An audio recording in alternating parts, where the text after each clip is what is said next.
as do our friends over at the West Bloomfield Fire Department, who now join us via Zoom on the MegaCast. We are joined by Greg Flynn and a couple of paramedics with him as well. Chief, welcome to the show. Tyler, good to be with you. I hope you can hear us okay. You can hear a call for help going out in the township right now behind us, so it might be a little hard to hear us. But today, things look a little different. I'm joined today by paramedic firefighter Ryan Glashauser and paramedic firefighter Jeremy Adkins behind me. We're not able to honor our social distancing here. That's why you see us all in our face coverings and our surgical masks here as part of our infectious disease control program here inside the fire department. But you can see the backdrop here at Fire Station 5, the engine and the rescue that both Ryan and Jeremy are on. And I thought it'd be really good for folks within the community to meet some of the first responders that are responding to these COVID positive patients that need our help throughout the community. Yeah, it's great to meet you. Thank you on behalf of our community and our surrounding areas for the work that all three of you are doing to help keep us safe and to help spread the good word as well about what we can do individually and as families and as businesses in the community to keep ourselves and our neighbors safe as well. So there's a new health order that was put in place this week by Oakland County. It'll go into effect on April 27th. It's going to require essential workers to wear masks and gloves and protect themselves. What are some of those? What are those requirements going to be? What is that going to look like? You and your team, Chief Flynn, are a great example of that right now. Can you go into some detail about what that will entail? Well, I can tell you that one of the things that our firefighter paramedics are doing right now, and I've described before, and you can't see all of it behind us, but they've definitely set up a what's called a hot zone and a cold zone already within the workplace here. And the idea behind that is that there's going to be some spots where people that like these folks, like our medics that are going out and they're in a, let's say a care facility where there are sick patients and they've walked through areas where maybe people have been coughing and sneezing, they come back and they decon their shoes and they go through a lot of process to make sure that we keep the disease out of our workplace, out of their home for 24 hours when they're working in the fire station. But I think when you talk about what it's going to look like if you're an employee at a local business or something along those lines, that, yeah, you're going to probably, you could potentially be met by a receptionist that has on a face covering. I think you're going to see some pretty stylish face coverings develop as things get a little bit more comfortable with what they're wearing out there. It'll definitely be interesting. I've seen some interesting face masks, homemade face masks already, and going around town. So I'm sure there'll be much more interesting makeshift PPE that people will be using throughout the community. As always, it's been a few days since we've last spoke, and now we have the perspective of both the chief and a couple of firefighters here as well. How is the community doing in West Bloomfield and in the Tri-Cities and the surrounding area with keeping up with the stay-at-home order requirements and the social distancing, physical distancing, and how is our community just in general keeping up with all this? Tyler, I think the community's doing a great job of following through, but really I think what we'd like to do is hear from, maybe talk to a little bit from Ryan here about the things that he's seen when he's out on a call, for example, going into a home or some of the things that we're asking people to do when they call 911 and how responsive our community has been. Like, I know one of the things that the medics like to have dispatch ask, and what dispatch is doing a great time. By the way, this is Dispatch Appreciation Week, and we want to give a shout out to all of our West Bloomfield dispatchers. But we're actually looking at asking that person to walk to the front door and greet the medics at the front door so that they don't have to make entry into the home and have further exposure. We're having our engine companies stage outside where they would normally walk in and you'd see 4 of these paramedics walk into your house. The engine companies are staying outside, those 2 medics on the fire engine, and then the medics on the rescue would go in and start the assessment. If they need additional help, then those 2 other medics will come in. But what we're doing is we're limiting the exposure of our field providers. So Firefighter Adkins, Firefighter Glashauser, either of you, when you are going on a call like this, what is your approach to it to keep yourself safe, but also to keep the people that you will be treating as safe as possible as well? Well, when we go in, we have our masks on, our N95 masks, and then face shield, gloves. And then as soon as we make contact with the patient, we'll put a surgical mask on them just to keep them from projecting any kind of, if they cough or sneeze, to keep from contaminating us with that. Are there any other further precautions that you're encouraging residents that may have to make a call to take before you get there, when you are there, and after firefighters and paramedics may leave?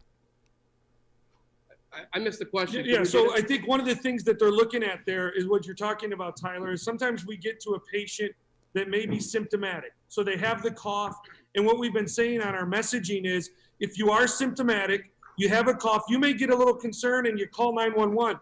The medics will come in and they'll do an assessment. And I think from there, Ryan, part of Tyler's question is, if we're advising someone to stay at home, what are some of the things that you encourage them to watch for? So if they do need to call 911 and the medics need to come back and take them to the Certainly, yeah. One of our main focuses is making sure they're not having trouble breathing, monitoring their fevers and their symptoms, and making sure those symptoms aren't getting worse. If their symptoms are getting worse, or they feel like they need to be treated at a hospital, that's certainly something that they are advised to do and to call us back. We're trying to assess them to make sure that we don't have people going to the hospital that don't necessarily need to be there. But that's part of the hard part, because people are still having heart attacks and still having seizures and still having reasons to go to the emergency department. So all three of you are doing great work. All of our first responders are, and so are the people on the front lines in the hospitals treating patients. We showed a video as we rolled into this interview about the solidarity lap that the fire department participated in yesterday with other first responders in the local area. When did this come together, and how was it moved to be organized?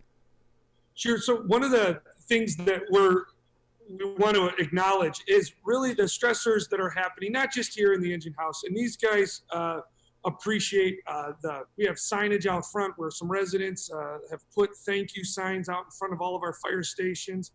The delivery of some meals to the fire stations, all of that has been overwhelming. Well, we recognize that our healthcare providers in the hospital, who have been the same healthcare providers that have tested first responders that have become symptomatic, they've given them priority testing so we can assure that our paramedics like Ryan and Jeremy that are going into our nursing homes, our group homes, our independent living facilities, that they're not taking COVID with them. And so by having that testing taking place for symptomatic first responders, Henry Ford has been right out front with that with us. And we couldn't be more grateful for what they're doing for that. So we, along with our friends from police departments, from Orchard Lake and Kego, from Troy, Oakland County Sheriff, from fire departments, from Highland Township to Farmington Hills, to Bloomfield Township, Southfield, all over. We come together and we surround that hospital with our appreciation. We turn on our lights to shine and highlight the great care that they're providing to those patients. And we turn on our sirens as a cheer, as an acknowledgement to keep up that good work that they're doing inside of that hospital, and give them, no different than cheering on a basketball team or a football team to a victory. That's exactly what we're trying to do with that solidarity lap. And these guys are instrumental in being the ones that are in those trucks that are out there surrounding the hospital for that quick lap. But every day, these are the faces of the people that are out there delivering that care and delivering the sickest of those folks to the hospital, to the folks at Henry Ford and other hospitals in Oakland County. Chief Greg Flynn of the West Bloomfield Fire Department, joined by firefighters Glashauser and Adkins on 89.3 Lakes FM, lakesfm.com, 88.1 The Biff, and WAHS 89.5 Avondale Community Radio on the Megacast, also on Civic Center TV. So you all work very closely and interactively getting these patients to the hospitals with these frontline workers. How do you know how are they doing? How are they keeping up? And have you spoken to them lately? So we'll just talk a little bit about how you guys are doing inside the engine house and what the feel is for things inside the engine house in between calls and in the evening. Yeah, there's definitely an increased stress that comes along with our daily job here. The first few hours of our day consist of meetings and a lot of deep cleaning. So day after day, we pretty much treat our trucks and our station like it's an operating room. going around deconning, and we try to continue that all the way until we get home, so we're not bringing anything into our homes as well. It's I mean I would assume it's a very tough time for you as it is for a lot of people who are essential workers out there. How do you keep the morale up? How do you keep your spirits up during this really trying and tough time? Do you guys want to take that?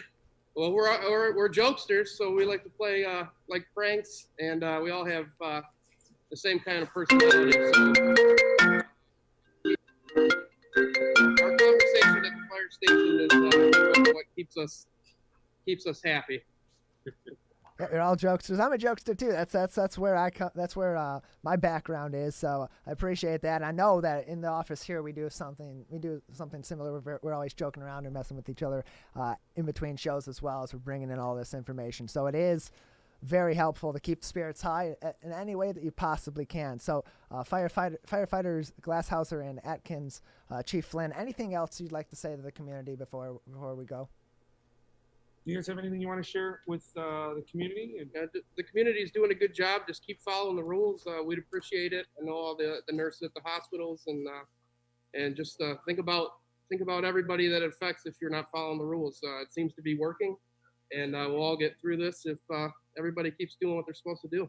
Tyler, I think Ryan summed it up very well there in highlighting the role that the community plays in stopping the community spread.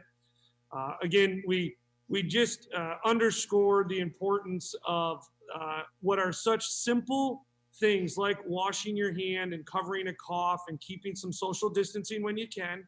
And when you can't keep that social distancing because you work with healthcare providers and emergency services providers like these two gentlemen who go above and beyond the call every single day, we take precautions. We wear our face masks.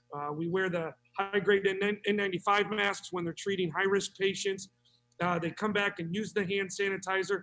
All the things that we encourage our residents to do, these guys are doing the same thing. They just do a little bit more of it, as Ryan had highlighted about some of the deconning, disinfecting, because they're just overly exposed to it. But those are the same things we want them to do. And again, as we wrap up here, Tyler, again, I want to highlight the importance of our 911 operators, our dispatchers. They are the first line in the defense as far as our response goes, with the important questions that they ask those that are sick, injured, or scared that are calling for help. Even on our fire calls for an odor investigation, our dispatchers are doing an excellent job of screening those calls so that our firefighters and paramedics aren't walking into a house that has symptomatic folks. Guess what? We're still coming. Even if you're symptomatic, we're still coming. That just gives us a heads up so we're better prepared to serve those that need us most. Chief Flynn, firefighters, thank you very much for joining us, and thank you for what you're doing to help keep us informed, but also to keep us safe every day out there in our community and throughout the area. All right. Thank you, Tyler.